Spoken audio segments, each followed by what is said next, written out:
मैं देवेंद्र कुमार आकाशगंगा कोचिंग संस्थान के एग्रीकल्चर स्टडी चैनल पर आपका स्वागत करता हूं। तो आज हम डिस्कस करने वाले हैं कि अगर MPPAT में 100% सिलेक्शन लेना है तो हमें किस प्रॉपर वे में तैयारी करना चाहिए, कैसे तैयारी करना चाहिए और किन किन बातों का ध्यान रखना चाहिए तैयारी करते समय, ताकि हमारा PAT में 100% सिलेक्शन हो जाए।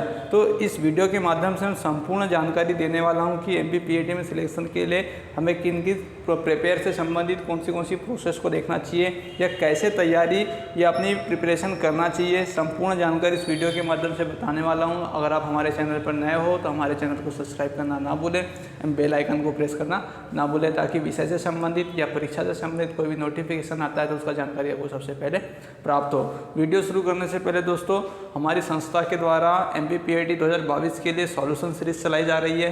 ठीक है, इस सॉल्यूशन सीरीज़ के माध्यम से आप लोगों को जो एग्रीकल्चर या फिर PCMB से संबंधित जो भी क्वेश्चन परीक्षा में पूछे जाते हैं, या इसके अलावा बात करेंगे कि सभी यूनिट से जो परीक्षा से रिलेटेड बहुत महत्वपूर्ण तथ्य है या कुछ फैक्ट है जो आपको बताया जाएगा हर एक यूनिट वाइज में, और उस यूनिट में जो परीक्षा में क्वेश्चन पूछे गए हैं या आने वाले समय में कैसे कैसे क्वेश्चन पूछे जा सकते हैं, इसी के ऊपर आपको पूरी संपूर्ण रूप से प्रति यूनिट आपको कम से कम 35 से 40 क्वेश्चन कराए जाएंगे। यानी आपको यहाँ पर एक फैक्ट जो परीक्षा की दृष्टि से बहुत महत्वपूर्ण है।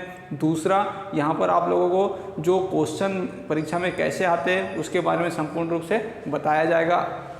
यह टेस्ट सीरीज आप ज्वाइन करना चाहते हैं तो 7300624202 या 7748902574 जो नंबर लिखा गया है, इस पर आप कॉन्टैक्ट या व्हाट्सएप के माध्यम से हमारी सॉल्यूशन सीरीज से जुड़ सकते हैं। तो शुरुआत करते हैं हमारे वीडियो की कि हम किस तरह से प्रिपरेशन करें ताकि 100% सिलेक्शन हमारा MPPAT में हो जाए। सबसे पहले हमें याद रखना है, जब हम MPPAT की शुरुआत करें तैयारी की, या अब हम चाहते हैं कि हम लोग MPPAT की तैयारी करें तो कैसे करना चाहिए। सबसे पहले हमें ध्यान रखना है, सबसे पहले हमें ओल्ड पेपर, क्योंकि ओल्ड पेपर से हमें पूर्व में हुई परीक्षा, मतलब जो पिछले समय में परीक्षा हो चुकी है, किस प्रकार के क्वेश्चन पूछे गए हैं, किस यूनिट से या किस टॉपिक से ज़्यादा क्वेश्चन पूछे गए हैं। सबसे पहले जब तक हम ओल्ड पेपर नहीं देखेंगे हमें पता नहीं चलेगा कि पेपर का पैटर्न क्या है, पेपर में क्वेश्चन किस प्रकार से आते हैं, किस टॉपिक से कितने क्वेश्चन आते हैं, किस लेवल के क्वेश्चन आते हैं। तो सबसे पहले अगर हम PAT का प्रिपरेशन करना स्टार्ट करें तो सबसे पहले हमें क्या करना है,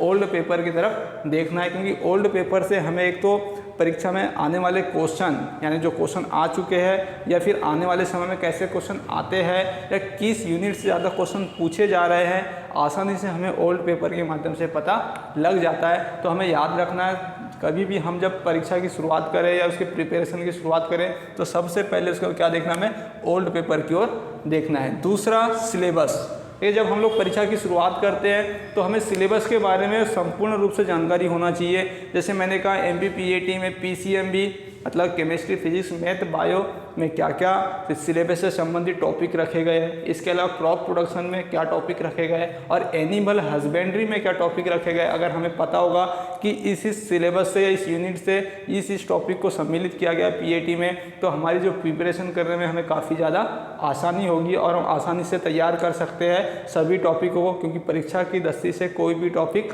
छोड़ा नहीं जा सकता, क्योंकि सभी टॉपिक परीक्षा की दृष्टि से क्या होते हैं, महत्वपूर्ण होते हैं। यह निर्धारित नहीं होता भी ऑनलाइन एग्जाम में कि आप कैसे किस यूनिट से बोल सकते हैं कितना क्वेश्चन आएगा। ठीक है, तो किसी भी यूनिट से कितने भी क्वेश्चन आ सकते हैं, इसलिए हमें किसी भी टॉपिक को छोड़ना नहीं है। हमें कैसे पता चलेगा किस टॉपिक कौन से यूनिट में आता है, तो सिलेबस के माध्यम से हम लोग आसानी से पता लगा सकते हैं। इसके अलावा टाइम ड्यूरेशन, जैसे कि ये टाइम ड्यूरेशन इसलिए बहुत महत्वपूर्ण एक अहम रोल निभाता है हमारे सिलेक्शन में। देखिएगा, बहुत से बच्चे ऐसे होते हैं जो साइंस ग्रुप से होते हैं और कुछ एग्रीकल्चर ग्रुप से होते हैं जो MPPAT में एग्ज़ाम देते हैं। ठीक है, तो सबसे पहले देखिए, अगर साइंस ग्रुप वाले बच्चों की बात करें तो उनका PCM होता है वो काफ़ी अच्छा होता है, PCMB और PCM काफ़ी अच्छा होता है। इसके अलावा एग्रीकल्चर वाले बच्चों की बात करें तो उनका एग्रीकल्चर वाला जो पोर्शन होता है 100 मार्क्स का, इनका पोर्शन काफ़ी ज़्यादा अच्छा होता है। देखिए, अब जब साइंस ग्रुप वाले बच्चे जब एग्रीकल्चर से तैयारी करते हैं, क्योंकि यहाँ सिलेक्शन लेने के लिए काफ़ी ज़्यादा चांस बढ़ जाते हैं, जब वो सिलेक्शन लेने के लिए एग्रीकल्चर के माध्यम से अपनी तैयारी करते हैं तो उनका पीसीएम भी तो काफ़ी अच्छा होता है, लेकिन उनका जो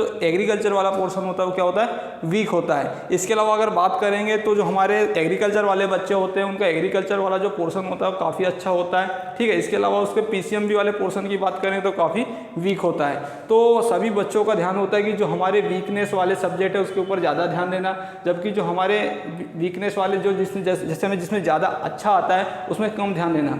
सबसे बड़ी गलती यही है कि हमें जो सब्जेक्ट में, ठीक है, हम मान सकते हैं कि हमारे जो वीकनेस है वहाँ ज़्यादा टाइम दे, लेकिन हमें प्रत्येक सब्जेक्ट को एक बराबर टाइम ड्यूरेशन में, यानी प्रत्येक सब्जेक्ट को एक समान टाइम देना है। जैसे अगर पीसीएम भी मानते हैं हमारा वीकनेस है एग्रीकल्चर वालों का, तो हम यहाँ पर 1 घंटे की बजाय उसे 1.5 घंटा समय दे सकते हैं। लेकिन एग्रीकल्चर वाले पोर्शन में हाँ हमें आता ज़रूर है, लेकिन ऐसा नहीं कि यहाँ पर हमें टाइम नहीं देना है। यहाँ पर भी हमें कम से कम पर डे एनिमल हस्बेंड्री या क्रॉप प्रोडक्शन सभी को 1-1 घंटे देना ही होगा।